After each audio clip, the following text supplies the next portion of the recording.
ఇప్పుడైతే గుమ్మడికాయ తాలింపు చేసేద్దాం. స్టవ్ వెలిగించుకొని గుమ్మడికాయ ఉడకబెట్టుకొని శనగగింజల పొడి అయితే రెడీ చేసి పెట్టుకున్నారు కదా. చూడండి, నేను శనగగింజల పొడి రెడీ చేసుకొని గుమ్మడికాయ కట్ చేసి ఉడకపెట్టుకోండా. ఇప్పుడైతే కొంచెం 2 స్పూన్స్ ఆయిల్, కొంచెం తక్కువ సాలింత, కొంచెం ఆయిల్ వేసుకొని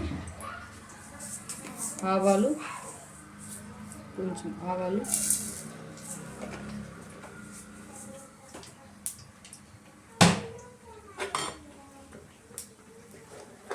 చిట్టుపట్లాడుతున్నాయి. ఆనియన్స్,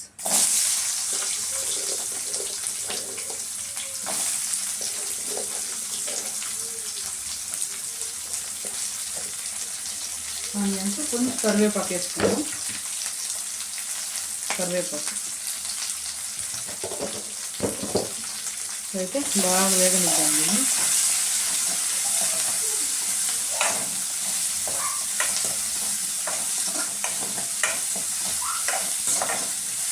ఈ కాయలు కావాలంటే ఇంకో స్పూన్ కూడా వేసుకోండి. నేనైతే 1.5 స్పూన్ వేసిన చాలు నాకు ఇది.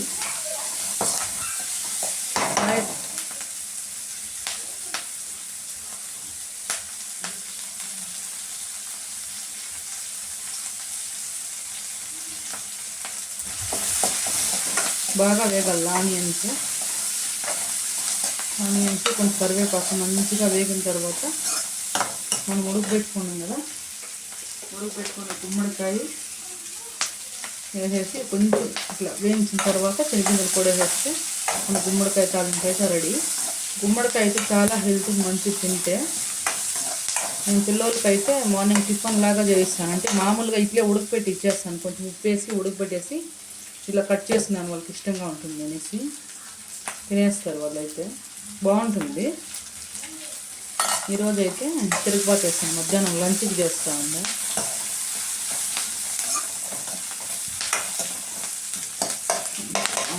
కొంచెం వేగల్లా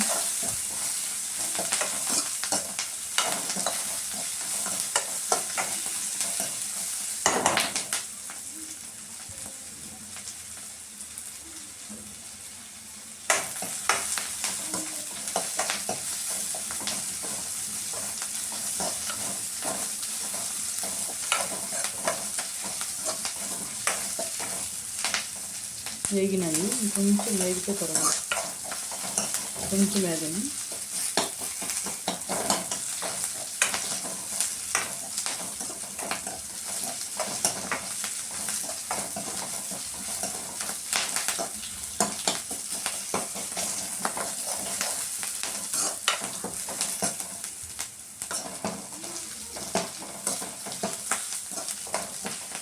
వేగినాయి ఆనియన్స్ అయితే. ఇప్పుడైతే మనం ఉడకపెట్టుకొని నీళ్ళలోంచి గుమ్మడికాయ వేసుకున్నాం.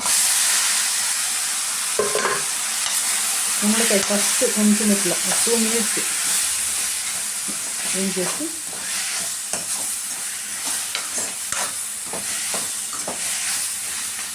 ఎంత బాగుంటుందో. గుమ్మడికాయ తాలింపు అయితే బాగుంటుంది.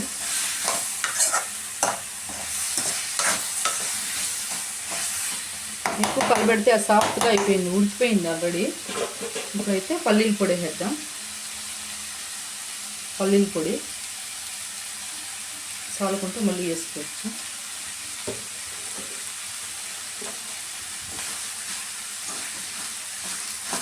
అంతే, ఈ గుమ్మడికాయ తాలింపు అయితే రెడీ అయిపోయింది.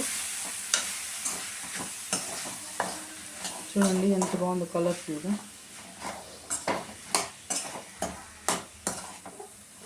అంతే అండి, గుమ్మడికాయ తాలింపు అయితే రెడీ అయిపోయింది. గుమ్మడికాయ తాలింపు ఈరోజు అయితే మా ఇంట్లో. ఇటు సైడ్ అయితే గుత్తి వంకాయ కర్రీ, ఇటు సైడ్ అయితే వైట్ రైస్. అంతే అండి ఈరోజు మా ఇంట్లో లంచ్ అయితే. మీకు ఈ వీడియో నచ్చినట్లయితే ప్లీజ్ లైక్ చేసి షేర్ చేయండి.